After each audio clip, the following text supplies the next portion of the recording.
Stand up for righteousness. Stand up for justice.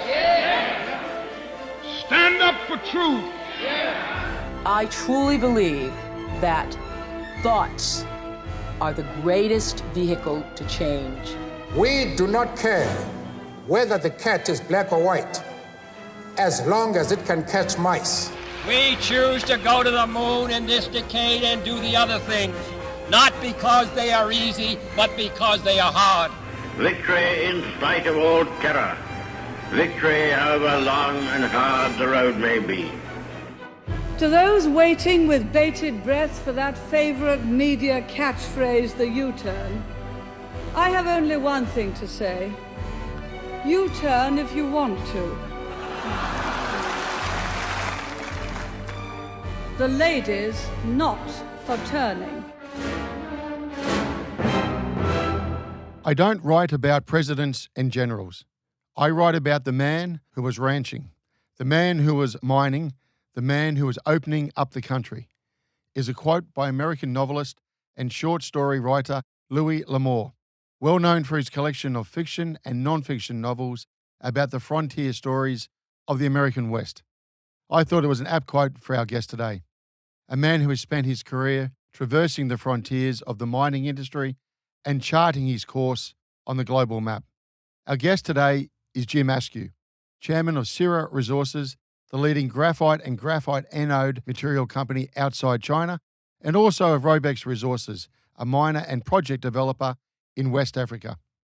He's also a founding director of Evolution Mining, a leading Australian gold and copper producer, plus chair of a private company developing a new mine in New Zealand.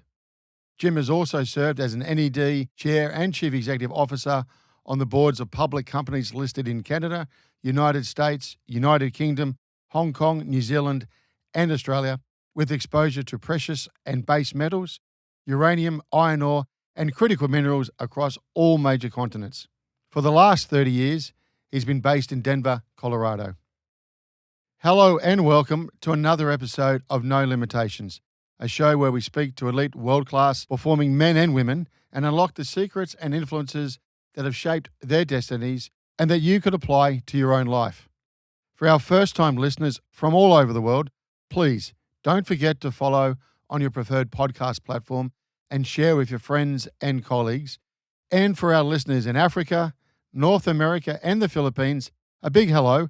I am your host, Greg Robinson, managing partner of Blenheim Partners board and executive search firm. An accomplished executive leader, Jim recounts his journey from running his own consulting service and equipment business from his Melbourne home to leading mining companies around the globe. He reflects on how mining has transformed in post-colonial Africa and the key role the continent plays in the future of mineral resources and mining industries. He shares his insights on graphite and navigating the battery and electric vehicle markets with Syrah Resources, as well as the trends he sees emerging in the near future.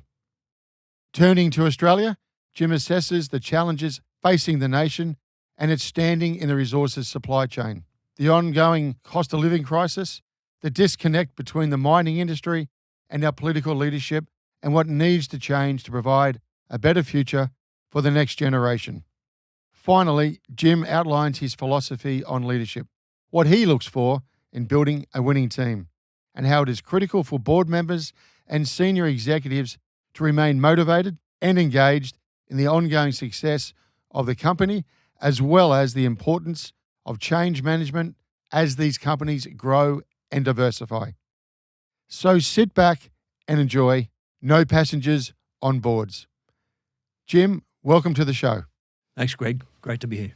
Now, I've just read recently you've assumed the role of chair at Robex Resources, which is mining in deepest, darkest Africa, and it's listed. And I guess from my point of view, you're no spring chicken, so there must be a lot of energy left in that tank. I think there is. In fact, it's what keeps me young, working around winning teams of people, younger people who have a vision and want to do the sort of things that I did as a young guy in the mining industry around the world. This situation with Robex exactly was that a proven group of operators who had built 4 or 5 mines together in West Africa successfully. Yep. were introduced to an opportunity of a Canadian-listed company that was in distress with a good commercial asset in Guinea, in West Africa, a country I know very well. Okay. And I've just come off the board of Endeavour Mining, which is a major FTSE 100 company in London and extensive operations in West Africa. So I was able to have a look at that and agree to put a new board in place for them. They've already raised a lot of money in Canada and Europe to make the changes that are necessary and put it into production. What's the mineral you guys focus on? Well, that one is gold, pure gold, and it's actually in a property that's very close to a major discovery my company made in 1989, where I was chief executive. That's now a large gold mine in Guinea, the largest one in Guinea, and it's probably going to end up 25 to 40 million ounces eventually. What does that mean, Jim? For those who aren't, aficionados in mining, is that enormous? That's a tier one discovery without question. Obviously not in a tier one country, but then most of the planet is not tier one if you take the pure definition of it. But that's, by and large, is where a lot of the opportunities are. Your experience in Africa? It started in South Africa in the early 80s in an engineering context, and then my first company was in Ghana and Guinea, Sierra Leone, and Mali for that matter. And that was back in the days when it was post-colonial era, still governments that were struggling with how to govern post-colonial rules, and the arbitrage in those situations was immense because the mineral endowment hadn't been exploited at all. It had been left dormant for many years. I was deeply involved in a lot of that for most of my career. Enormously important for me personally in a community sense, in a sense of leading. I felt that what we did in West Africa in the early days led a lot of other Australian companies into West Africa. We trailblazed that, and I took a tiny contracting company we owned a majority of in Kalgoorlie over there, and it became the biggest earth-moving company in all of Africa over time. So a lot of other stories around how Africa played a major role in my career. How's it changed? Depending where you are. The West African frontier is no longer a frontier. The governments have come and gone. There have been, more recently, there's been a re-emergence of nationalisation of assets. There's been coups in some countries. And most recently, in the last 5 to 6, 7 years, there's been an increasing prevalence of jihadist conflict. So the security in some countries is becoming a meaningful part of the landscape. And then you've got the influence now, I guess, of Russians, Wagner, Chinese in there as well?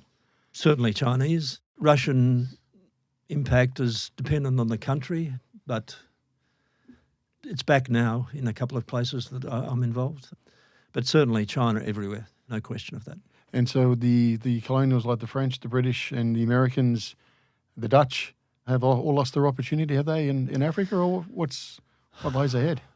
Most of the colonials have ceased to have meaningful involvement. The French were the last to really lose what I'd call traction in West Africa. Francophone Africa remained somewhat united, but in recent years, the last few years, that's decayed as well. For example, in Burkina Faso, they've booted them out. So you now have got very little connectivity with the European Union or the former colonial powers that were involved in those various countries. So what are the Chinese doing so well? Bringing capital. But there are obviously some negatives around that in the resources industry because in a lot of cases they also bring their own people, and the community development by and large in places I've worked in Africa hasn't followed through like we would do it, to the standards we would do it. But look, it's a reality, and if I move across to Mozambique, where I've been deeply involved the last 10 years, Chinese involvement there was very substantial, and it's only been in very recent times, the last few years, that, for example, America has recognised how important strategically that country is and are very directly involved. But I think that you can say that America is looking more broadly across Africa anyway to realise that in many respects they're playing catch-up. Yeah, okay. So the emerging markets of the likes of Africa, In terms of scale, in terms of opportunity, and mindful we're a nation which also mines, and we're going to be looking forward ahead, I guess, Jim, where the market could be flooded, more supply than demand or whatever the case will be. What could we be faced with? Well, geologically, Africa is one of the best continents on the planet to be looking for exploration. The endowment right up through East Africa, up through the Congo, is in all minerals, is there, right from South Africa on up. When you get up into the West African Shield, it's more gold, some copper, a few bits and pieces here and there of other things, lithium, but primarily gold. And there continue to be major discoveries of Tier 1 and Tier 2 scale assets in that domain. And the infrastructure in play? Dramatically improved infrastructure across most of the places. I mean, 40 years ago it was pretty grim. Yeah. But yes, but look, it's one of the virtues of mineral development. Australia is no different, but once you find these discoveries, you find that the infrastructure follows. And the best example of that you can see in Guinea right now, to go back to Guinea, is the development of the Simandou, the massive Simandou iron ore deposit, which Rio and the Chinese are doing. And that's having an incredible impact on the infrastructure in Guinea, improving it. Unfortunately, sometimes mining gets a bit of a negative rap. And like you said, you've been in darkest Africa and all parts of the world in your career in mining and support of mining. What sticks with you in memories of how you've changed lives in some of these villages or some of these townships, or just in even probably the nation's economy? Well, the best example I can give is actually some of the metrics in West Africa compared to, for example, Mozambique, our most recent foray. 40 years ago, the life expectancy was in the 40 years. Okay. Literacy was sub 10% in most countries. Infant mortality was 50% or worse. Today, in those West African countries, those numbers are dramatically improved. Life expectancies, depending on which country you're in, but it can be easily well over 60 years. Infant mortality's dropped dramatically. Malaria is still an issue, of course. And literacy's improved dramatically right across that whole area, and also skill sets of those countries in terms of the resources industry. Because one of the legacies of colonialism was that many of those countries had technical colleges and universities which specialised in natural resources and agriculture. One of the impacts has been to see those institutions grow again, and we're now looking at second and third generation technicians and mining engineers and metallurgists, etc., who are locals, and they run the operations in most cases. The need for expatriates is dramatically dropped, which is great. If you bring it back to Australia, what is it mining constitutes in terms of export? Roughly 66% of our revenue from offshore? Depending on which year, with coal and iron ore, of course, it's risen dramatically. Yeah. Where do you see the lay of the land here in Australia? Natural resources are the backbone of the country, along with agriculture. Manufacturing, obviously, is a minor part of the economy. Services, and etc., is growing. But the irony for me is that this country was developed on the back of mining and agriculture. It used to be an accepted part of the landscape. Sydney and Melbourne were built on the back of it. I'm now looking at Perth, and it's being built it's become a major city in its own right on the back of iron ore. Brisbane, the same, on the back of coal. Yeah.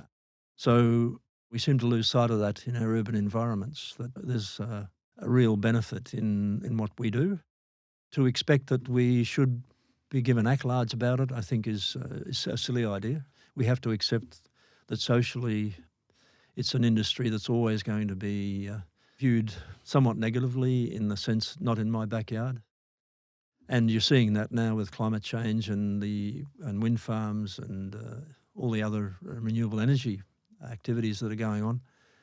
And suddenly farmers in an area I know well in Western Victoria, they tolerated the first few wind farms, and now that there's a tidal wave of them coming, they're up in arms, and certainly the offshore ones are being very negatively viewed. But It's a reality of where we are, and we have to work with it and demonstrate that it's part of what society has to do to move forward and retain a quality of life in Australia that we've set up for our grandkids. What drew you to the industry? Was Dad a miner?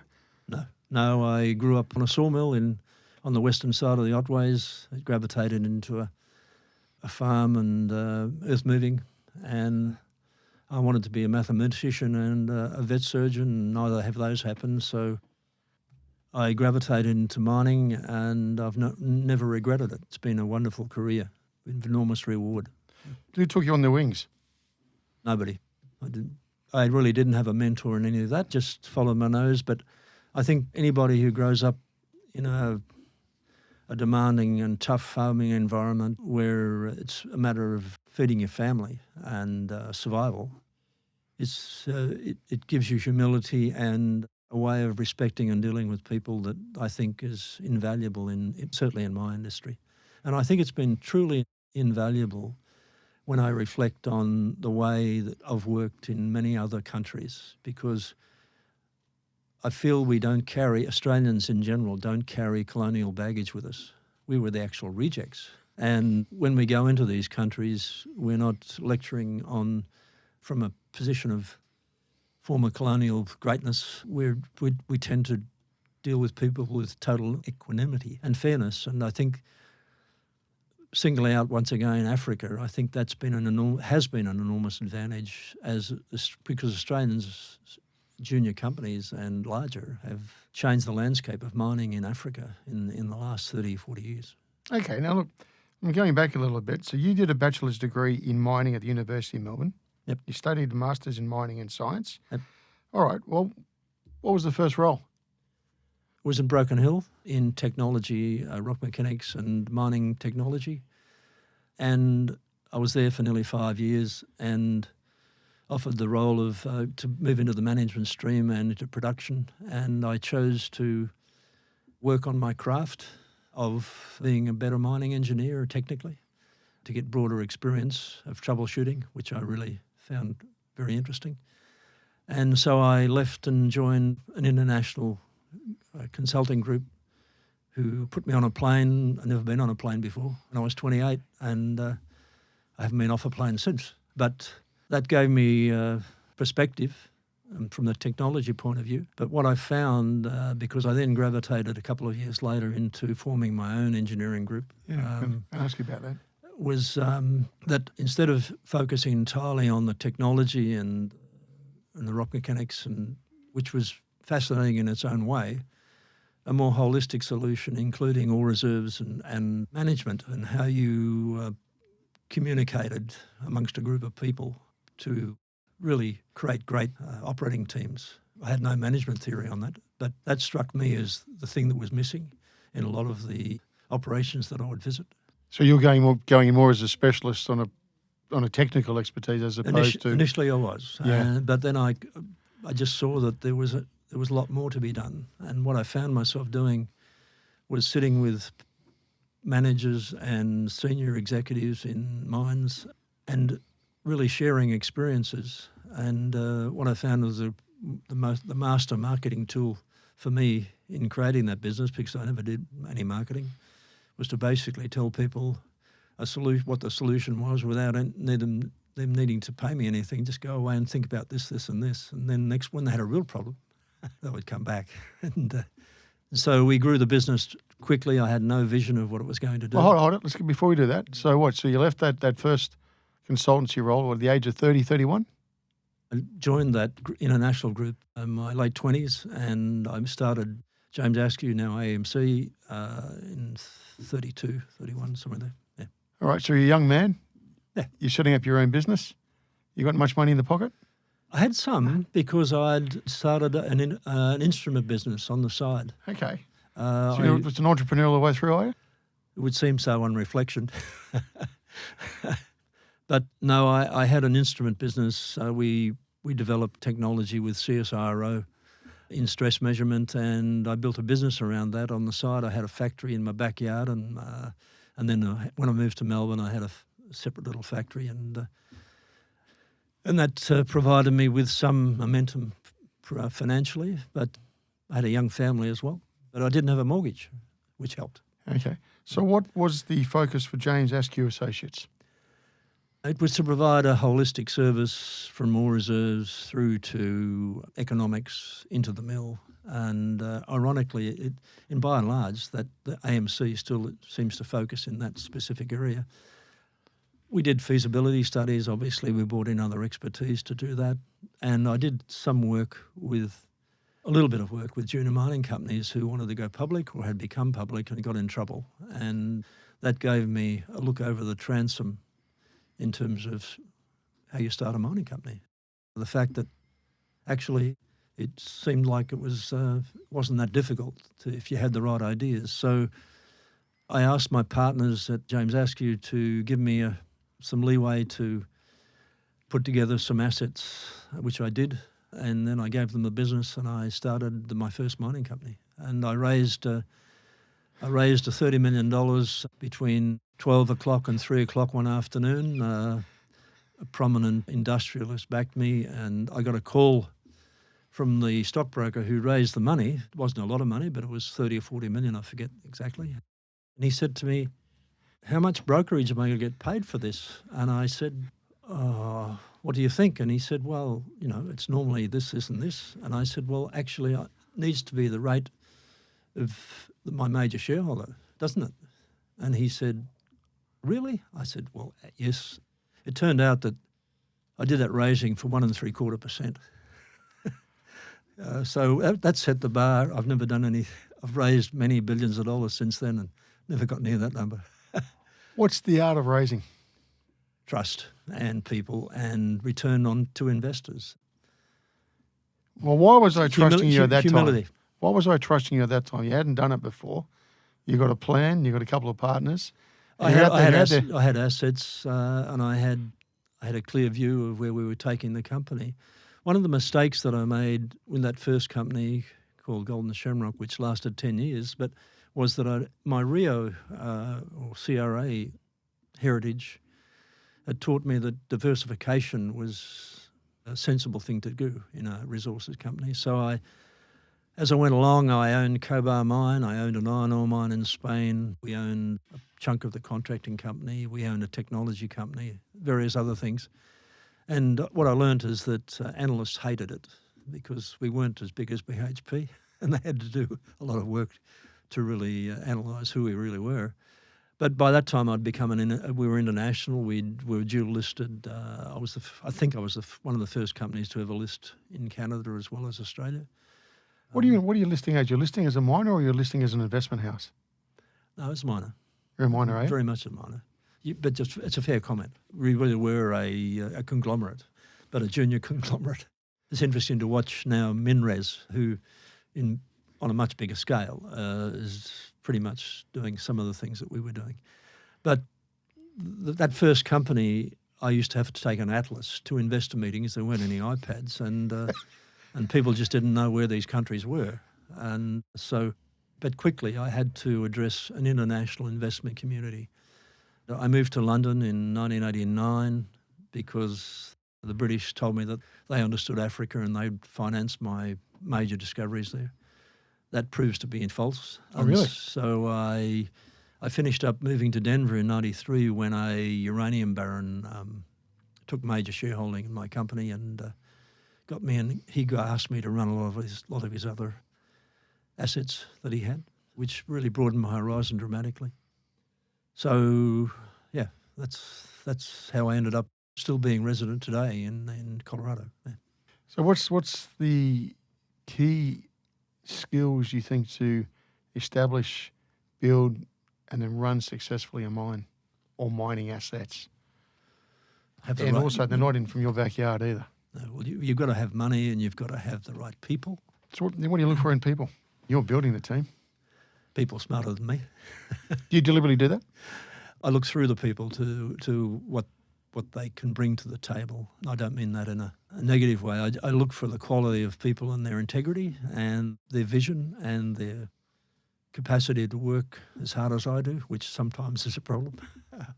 So you put all those things together, you can pretty much do anything. And sometimes the market goes against you and you have to accept that it's not going to work. But the reality is, with the right team of people and the right investors, you can do great things. Yes. You've been across what commodities, Jim? Obviously, precious metals, uranium, copper, not coal, to any meaningful degree, iron ore. Iron ore was a very bad experience because iron ore, if you go back to the 90s, was a very tough business.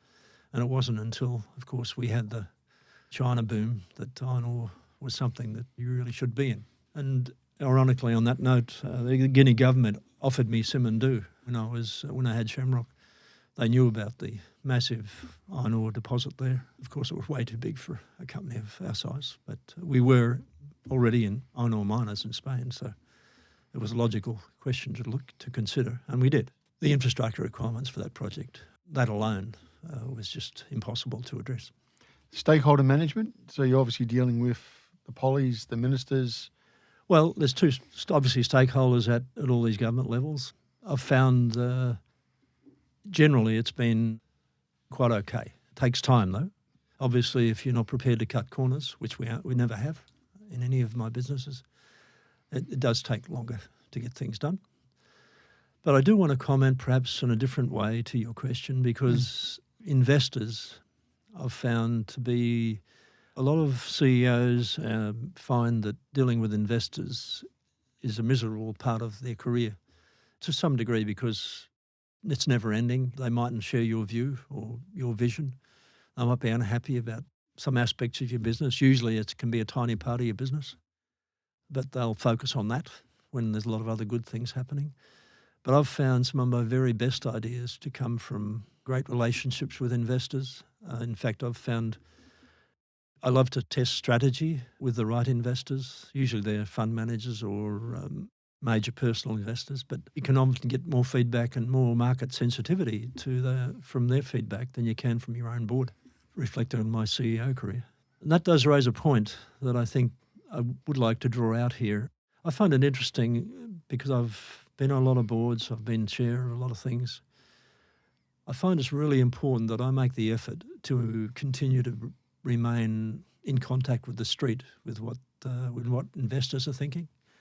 And that has to be a fine balance there, where you're not getting in the way of the executive, but you're trying to have a sense of what the market is doing, where we are in the investor cycle with the commodity you're dealing with.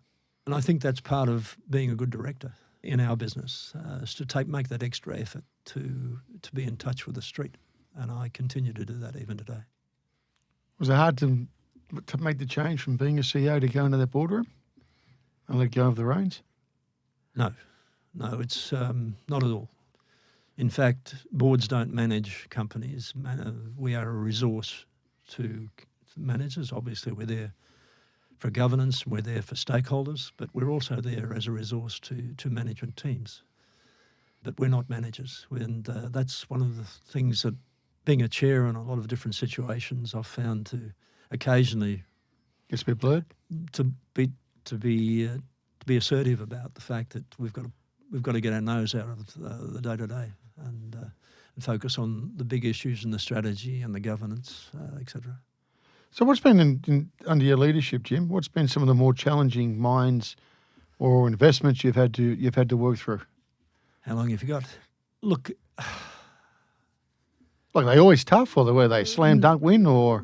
No, good ones. They all take time, and there's always surprises because in the mining business, by and large, it's a non-linear business. You're dealing with geology. One of the fascinating pieces of this is you're dealing with geology and you're dealing with metallurgy. The mining part of it, in fact, is the conduit between the two, and it's the easiest part of it, in my view. Yeah. So you're trying to deal with all that, but then at the same time you're trying to deal with geopolitical and communities.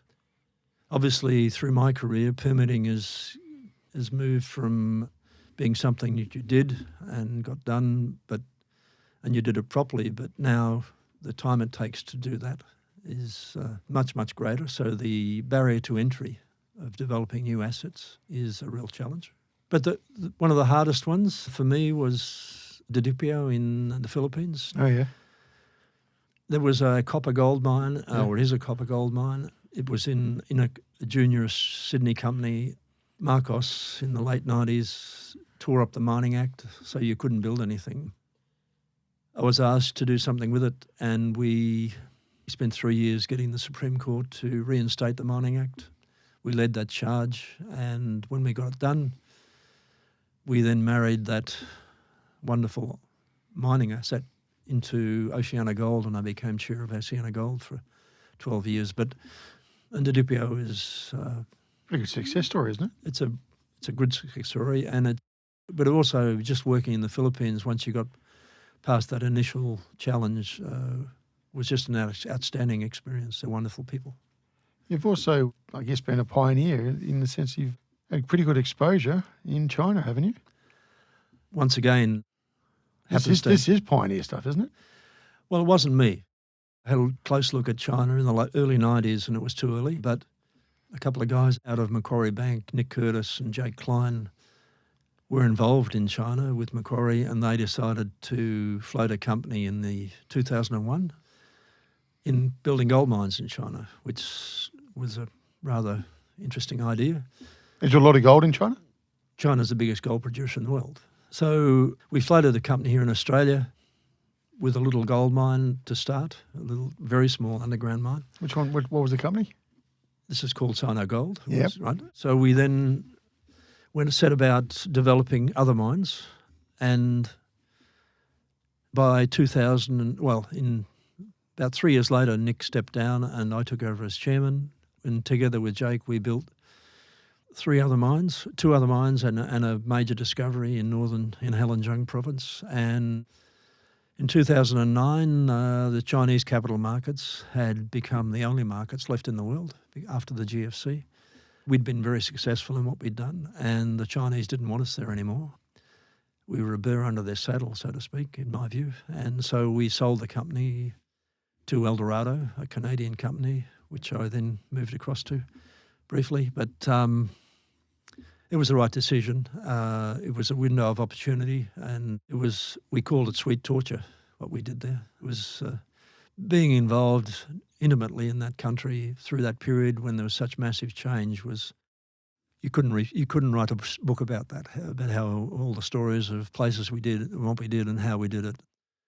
Once again, the Chinese workforce was terrific. The secret to making those assets work well was to in fact recruit Chinese nationals who had gravitated to the international mining scene and been schooled with Barrick and BHP and others, schooled in the latest mining technology and management techniques, and we brought them back to China as expatriates to run our assets, and that proved to be the ace in the hole for how we operated. So many great memories about being in China. I still don't like Maotai though. Now, was it easy to do work there? Like, I know, I'm sure that probably wasn't easy, probably the wrong word I've just asked there, but how complex is it to work and operate successfully at that time in China compared to all the other experiences in different parts of the world? Well, you have access to, there's a vibrant mining industry in China. Some of the standards historically weren't up great. to ours, but Chinese know what good looks like, and they've built some of the mines that they now have that I'm aware of are state of the art. A lot of the smaller mines, obviously, the graphite mines that attract my current attention, they leave something to be desired. But in the larger coal mines and copper mines, etc., these are world-class operations. And you've only got to look internationally at some of the other mines that China operates internationally. I mean, I'm sitting there at Evolution, where I'm one of the founders and still on the board, and we've just bought North Parks off the China. And I was there last week. It's state-of-the-art operation. So delighted to own that now. You've also had exposure and experience in energy, so out of pure mining, but in energy as well, haven't you? I'm trying to only via uranium, really. Obviously, with us being the biggest graphite producer in the world, we have a conduit into renewable energy. So that's been a terrific experience intellectually to be there. I became chairman of Syrah Resources 10 years ago, and when I was recruited by somebody like yourself to take that role, I had to ask them whether graphite was spelt with a PH or an F. Is that right? Yeah. But look, it's an industrial mineral, so I was rather sceptical, shall I say, about it. But what attracted me to that opportunity was the ore body that they have was just beyond belief how big it was. It still is, by any measure, the biggest graphite and one of the purest graphite deposits on the planet. But more importantly, it led us into the whole battery supply, critical mineral supply chain. And so I've experienced enormous growth in my own knowledge about renewable energy. We're one of the pivotal players in the context strategically of being the only company in the world outside of China that's producing anode material. We have a facility we've finally finished in Louisiana in the US, which we've just in the stages of commissioning that. So it's been it's really a very interesting window into that whole subject. And So what's that going to produce once that's commissioned? Well, it's being commissioned at a small scale of 11,000 tonne of anode material, which is at the bottom end of the scale. We've got detailed plans, engineering plans to quadruple that to 45,000 tonnes. We've also got contracts to sell the feedstock out of Mozambique to other anode facilities that are being built. The biggest one of those is with POSCO in Korea. Right. We have a long-term contract with them. But the landscape is in a state of flux at the moment, as I speak, actually. In recent months, there's been a massive dumping of synthetic anode graphite out of China. China has massively overbuilt their capacity in that area, and it's devastated the anode graphite market. So, and the US is grappling with what to do about that strategically, and so is the rest of the world. It's watch this space really in that part of the energy supply chain. But it's interesting for me to now watch lithium, which What's your take on all that? Well, like graphite, lithium's easy to find. It's harder to find in commercial quantities and scale. But there's multiple sources of it, from the evaporites in South America right through to the hard rock in Australia and elsewhere, and then obviously in the DLE out of the brine solutions in the oil and gas industry. So there's multitude of sources of lithium emerging. And my take on it is frankly that as this whole EV and renewable energy and battery market matures, that we're going to see adequate supplies of lithium at modest prices for the long term, because it's and the big unknown in there is what scale the DLE can produce at and at what commercial level, because that's going to put real pressure, I think, on the other two categories in lithium. And so those that are in production, and certainly those that have recovered their invested capital, like Pilbara, are in the box seat. Those that are trying to find capital or in various stages of development and marketing, different category altogether. So of all your travels around the world and your exposure thus far, what's your take on battery technology? It's something I take a lot of interest in technically. The place you've got to start is what a commercial battery looks like. And there are all forms of exotic batteries with all sorts of great performance, but also it comes with a cost. And so lithium-ion batteries with the different configurations on the cathode are increasingly well understood. The LFP, the ion-based ones, are emerging as very useful for what I'd call everyday use. And the emerging other category that we always knew about was stationary storage as well, which is, once again, is a different formulation of the cathode. But one thing that's uniform throughout all of that is that they've all got graphite in the anode. And we can play tunes with that, with addition of silica and a few other tricks, but a lot of that's IP. But as far as I'm aware, in a purely commercial sense, there is no substitute in the near and medium term to graphite in the anode. So that's a happy picture, but then you go across to the massive oversupply coming out of China right now of synthetic graphite in the anode, and it makes it very tough. There are any graphite miners on the planet that have got projects either in discovery or in engineering or in some stage of construction. They're using graphite prices to justify that are completely unrealistic in our experience. So the barrier to entry is very high, and it's principally due to time, because all of these products need qualification by the end users. So they have to do cycle life tests, not only at laboratory level, but then we had to spend $100 million in Louisiana just to build a pilot plant. Is that right? And then get further 6 months of testing, and then we've just finished, another 3 years later, we've finished the first anode plant, and we're now in qualification on that for another 6 months. So this is quite different to what you see on the cathode side of a battery. Living in the States, is the EVR on the way up or on the way down? It's on the way up. And the early adopters have come through.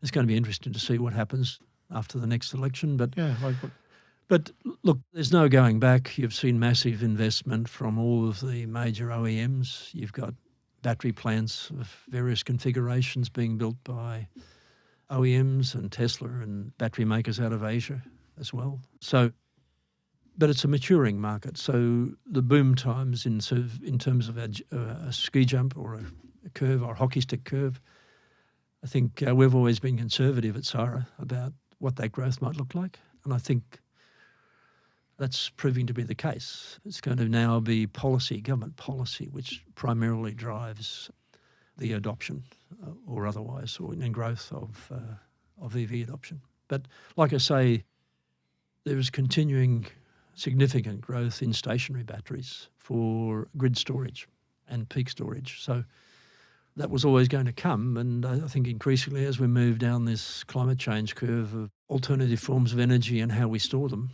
to cover peak load, batteries is one of the key pieces of that puzzle. Is it still exciting times to be in mining? Never a dull moment for me, but that's partially self-induced. I look for the arbitrage and the interesting people and frankly where there's something commercial to be done. You had exposure in New Zealand. For a long time. You've got a long history there.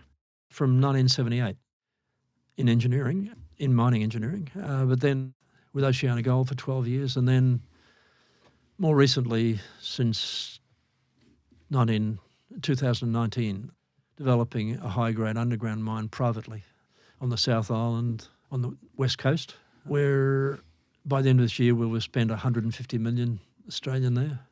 We've got another 100 to spend by the end of next year to bring it in production. It's a smallish mine, but extraordinarily high grade. We're fully permitted. Permitting, obviously and understandably, is a very major issue in New Zealand, and it's a hurdle that, depending on who's in government at the time, can be progressed slowly or not progressed at all for sometimes in some periods. But look, the New Zealand economy currently is in deep trouble, and it's terrific to be involved back over there in a community on the west coast of the South Island, which has got major labour challenges, development challenges.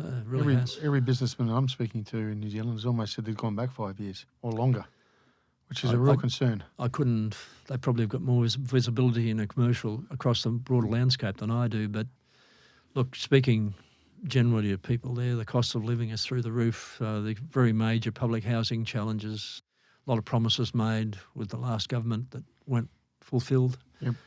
And now you've got a coalition which is trying to get momentum built back into that. And one of the areas of that is in natural resources and in other areas like fishing and other industries which really died, found enormously challenging. I was involved obliquely in an offshore development of one of the biggest phosphate deposits in the planet on the Chatham Rise, which runs due east of Christchurch out to the Chatham Islands, 600 kilometres, and we proved up a natural phosphate in the muds out on the top of that rise, and it's 400 kilometres away from Christchurch, Right. in a barren part of this mountain range that runs out there. And it's that DOA, dead on arrival, because we're considered to be. This is a private investment I had, by the way. So I'm giving you one of your stories here, Greg. Yeah. But it gives you some idea of some of the challenges. But this material, we tested it extensively in field trials in pastures. It's a slow release natural fertiliser. It has no uranium or no cadmium in it at all, and it's a beautiful product. And You can't touch it? Can't touch it, no. And if you could touch it, what could be done with it in terms of what would it bring to the economy? I'm dated on that because I ceased to be involved about 10 years ago, but it still sits there. It isn't just the New Zealand economy. It has the capacity to be for Australia. I mean, for the supply lines, the major supply is coming out of Morocco and Florida, at least what used to be. I'm dating myself. And both of those have contamination issues associated with uranium and cadmium. So this is a product that has all these signatures of environmentally correct, but there it sits. And I think, it brings to the fore another area that I've worked in deep ocean mining and expended some personal investment in, but it's a real challenge for us as a society to understand that 2/3 of our planet is underwater. And there's no reason at all why it shouldn't have the same scale of endowment that we have on land. What have you done there? In what sense? In terms of with the water, the sea. You done any mining there? No, because nobody really, in a major sense, there's been diamond mining, obviously, off the southwest coast of South Africa and Namibia. But no, we did some work privately for some years on some deep trenches north of New Guinea.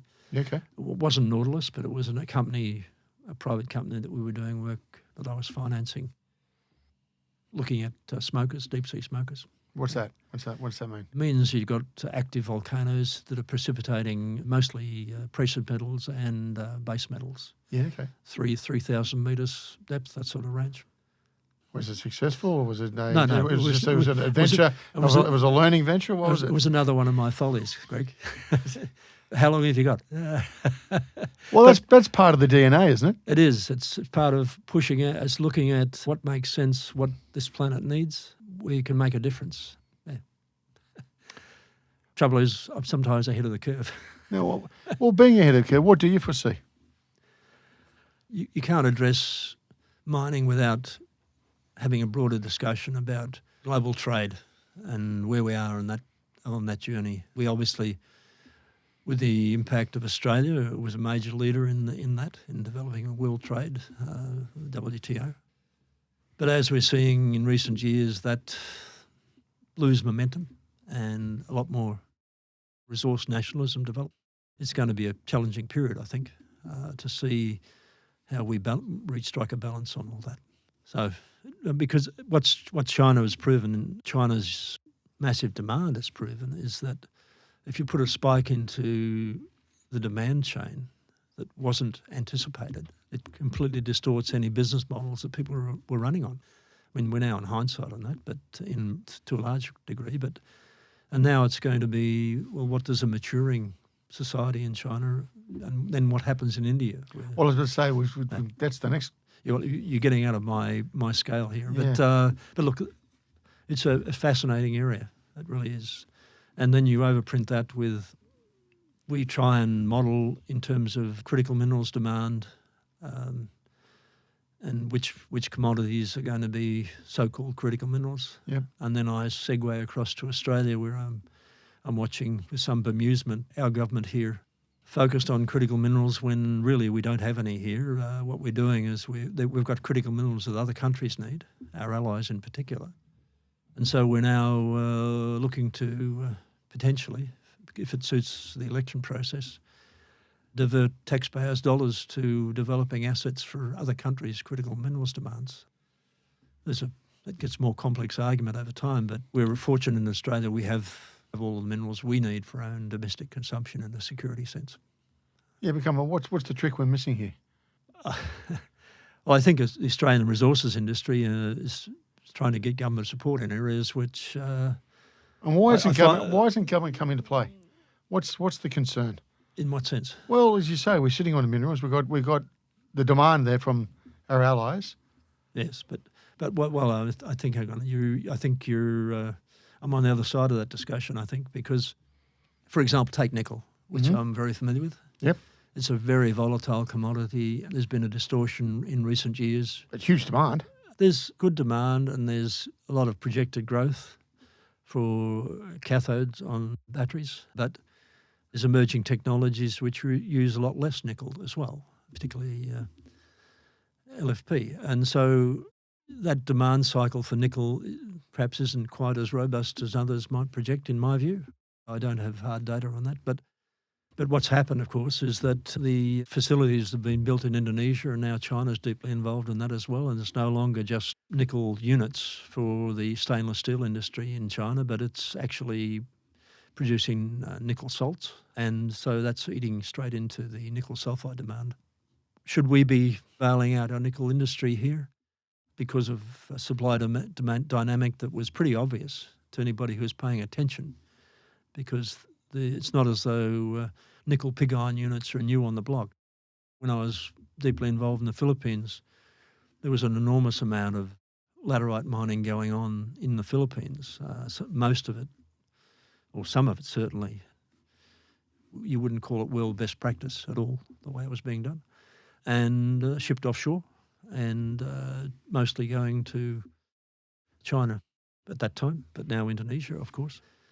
So it's an evolving dynamic, and that industry in Indonesia it's starting to address the fact that the grade of nickel laterites are dropping. So there'll be an inevitable cycle where the cost of producing cheaper nickel in those domains from nickel laterites will inevitably go up because the head grades are going down.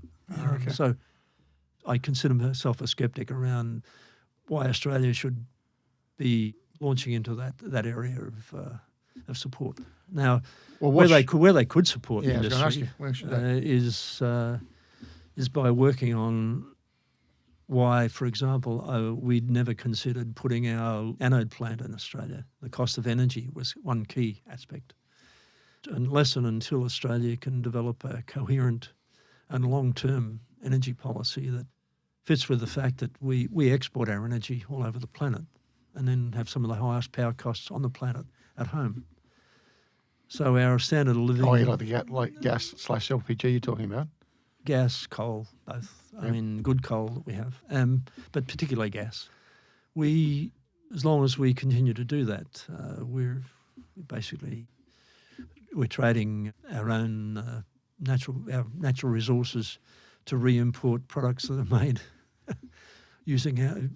with lower power costs, using our energy, coal and gas. Yeah. Look, politically, I don't know where that goes, but it's a very major impediment to continuing development in Australia of increasing your standard of living. Because right now, with increasing power costs, aside from just general inflation in other areas, the only prospect I see is standard of living in Australia for the normal Australian is falling and will continue to fall. So the big investors offshore are going to come? How do you mean? Well, am I going to invest in mining if the cost of energy is not going to be, as you say? Depends what you're doing. I mean, if you're exporting bulks, the energy cost isn't a major consideration. So yes, that'll continue to happen. But in other areas, it's debatable. And certainly, why would you want to invest in Australia to explore for gas? Because you can't. Yeah. By and large. What's your thoughts on gas?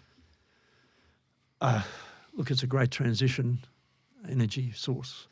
I mean, if we're starting to talk about nuclear, we're working at Evolution Mining, for example. We've got a 2 gigawatt pumped hydro scheme that we've been working on for the last 3 or 4 years. The Queensland government is looking very closely at that because it could be a significant component of meeting the state's short-term power. You'd connect that to the grid, would you? Yes, it connected into the grid, 2 gigawatts, but over a short period of time, of course. So it's a peaking power situation, but it's currently in through pre-feasibility and it's now in detailed design, and it's probably at least $6 to $8 billion project and will take some time to build. But there have been no fatal flaws in it so far. I had a chat with another miner just last week, and they sort of laid the numbers out for me compared to, say, 10, 15, 20 years ago. So if you've got wind farms on or if you've got solar in or whatever the case is, adds up, doesn't it? Does. The cost of mining has gone up quite substantially, has it not? Of course. Well, what sort of percentages are we talking about? I can't give you that meaningfully. But the thing that the man in the street is addressing today is specific to energy costs and how they keep warm or cool. It's got to be connected to the fact that the urban voter demanded that we move in that direction.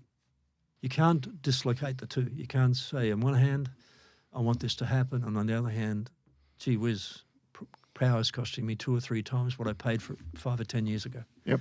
You've got to keep that correlation and give that visibility. And it's no different to us in industry. There's a direct link to it. And we say that to our stakeholders when proxy holders or ESG scorecarders, if you for want of a better word. Yep. We say, well, okay, we can do all that. But are you as a stakeholder in the business, are you prepared to sacrifice part of our profitability for us to achieve that for you? That's the question, right? That's the question. Yeah. You've also had a lot of exposure, I think, uranium. So we've got some exposure. Okay, yes. some exposure. Yep. All right. So here we are sitting on an abundance of uranium in Australia. Yeah. And we're talking nuclear power. Mm-hmm. All right. Are we thinking about it the right way?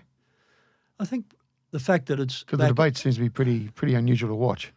Well, it is. I don't know politically where that's at the moment. I think it's perhaps in an interim phase of maturity. But what I think is great is to see that it's back on the agenda. It's back in the public domain. And my engineering group in Sweden, we were deeply involved in the research associated with high-level nuclear waste disposal underground in Sweden for the OECD countries, and that's today. That facility is today a commercial high-level waste facility underground. Involved in the US in be chair of the only uranium company producing yellowcake in the country, and obliquely associated with the biggest uranium trading company when I first went there in the world. So a lot of indirect exposure to it, but look, it's just part of the energy equation. It's long past overdue that we're dealing with this, and it's getting public traction. What's the myth, Jim? Well, obviously the myth is that we're all going to die from, and there are going to be bombs everywhere, and somebody will blow us all up. But the reality is that most of that is already with us. There's more than enough bombs in the world. Are they in the right hands? A different question. Yeah. We have a better understanding of how to deal with radioactivity. It's clearly a threat to us all on the planet. We do have some real data now, unfortunately, about how to work with that and minimise the effects of it. And the energy itself, clean? Can be clean, absolutely. The massive amount of development going on that I'm aware of in the US on small reactors and how to make them commercial is maturing very, very quickly. But then you've got to get societies to accept that they're going to have one of these parked down the road. Which, once again, takes us back into that whole social dynamic. Yeah, but I sort of stand back and listen to the debate. It's going to take 15, 20, 25, 30 years to get it squared away. But isn't governments paid to do that? No, you're a miner. You don't make a bet and it's going to get resolved tomorrow. You're betting the big long-term game, aren't you? When you place bets. Sure, we are. Mining is notorious for that. They're long-term bets. Occasionally you get a spike in a commodity and it turns into an unexpected and wonderful outcome like iron ore was. But look, it won't happen in my lifetime, but I believe that nuclear will be just part of the fabric. I live in a country in the US where it's very much part of society and accepted as such. Now, how many times have you been chair? I couldn't keep up when I went through the background. There's I'll lift some off. Quite a few. It was never planned that way at all. Never aspired to be working on a board. It just evolved. What I found, Greg, is that when I first started that first company, I was really fortunate to have a chair that took me under his wing and kept me out of trouble, so to speak. And then as that company grew, I had to say to that chair, look, I now need a different chair. That chair-CEO relationship to me can be an enormously important piece of the puzzle. Yep. Sitting as a CEO, and then when I'm a chair, I really find that an interesting situation. So how do you operate then, Jim? Are you a coach? You a mentor? What's your style as chair? it depends who you're dealing with. Yeah. I mean, what the experience of the CEO is, and a lot of restructuring of boards. I find the group dynamics is one of my amateur interests. And if you get group dynamics right in management teams and in boards, anything's possible. So making sure that you have the right skill sets and you set up the right dynamic around the table. Oh, come on, what's that mean? The American boards are very different to Australian boards. They can be. A lot more CEOs than there are in Australia on boards. You meet less than you do in Australia. And the problems are in between both. That's very true. I've had some experience on US boards and more experience on Canadian boards and a little bit on London boards. So what's the magic mix then? I think we have a bit of a propensity to have too many meetings here in Australia. As I alluded to earlier, boards don't manage companies, but we've set up a process of expectation with investors and governance that requires that. On the other hand, I think the flip side of that is in the US, and I'm somewhat dated on this, but it's quite a different dynamic. There isn't nearly the openness in my experience. There's not? No. Yeah, between boards and the senior leadership team. There's a lot more class actions and a lot more legal aspects associated with US boards. There is the emergence of that here in Australia to some degree. For me, the other thing that happens in a life cycle of a company is if you start a company from scratch, you need a different group of people, both management and board, for early years than you do as it grows, and then you get to another level of maturity and seniority or scale and a different suite of investors, a different group of expectations. You need to make further changes. And that's really important to keep that. It's like no different to a sporting team. You just got to keep looking for the winning team and adjusting. And you're listening to your investors all the way through, I guess? Absolutely. They own your company. Yeah, and you're exactly right, because you have to sell every day of the week too. That's right. What's been the hardest lesson you learned? Sometimes I'm too trusting of people, but I think that's a legacy of coming from the bush. And so you start off in a position of trust with people, but there's no going back if it doesn't work out. No, that's another lesson from the bush. No, very fair, very fair. And in terms of, I guess, what are you're a man structuring your board. You get a couple of different styles, and particularly from our experience in being engaged, you get those who want someone from an auditing background, legal background, a couple of people mining background, some from an international pedigree or markets background, and some want to help raise capital or whatever it's going to be. Yep. Some will throw that out and say, look, no, I want all round experience. I want plenty of battle scars. So when it all gets pretty tight and pretty tough, they're not going to run down the fire escape. They're going to be in there. How do you structure? How do you think? I know it changes and metamorphoses as business grows as well. Mm-hmm. But how do you structure a board? I start from skill sets. I completely disregard mates type references. I like to see what's available and also what the management team's strengths and weaknesses might be as well. There's so much governance associated with boards today that it's become a much more demanding. Too much? In some cases, yes. Much more demanding role. You're trying to find the right mix of people all the time. The key, you asked me earlier about how you make it work between managements and boards. The critical thing is to have a good rapport to have an open channel between the senior leadership team and board members, There's an element of trust in that. I find as a chair that I encourage direct relationships between individual board members and senior leadership team. I mean, you can't have... They don't have to go. They have to go through the CEO. Then they can come directly, can they? By and large, yes. There's a degree of respectfulness in that, but there is an open channel always in that sense. So the old style of hierarchical boards hopefully is behind us. Because let's face it, we're all in the same... in the game together to achieve the same targets. And we want to have it fun.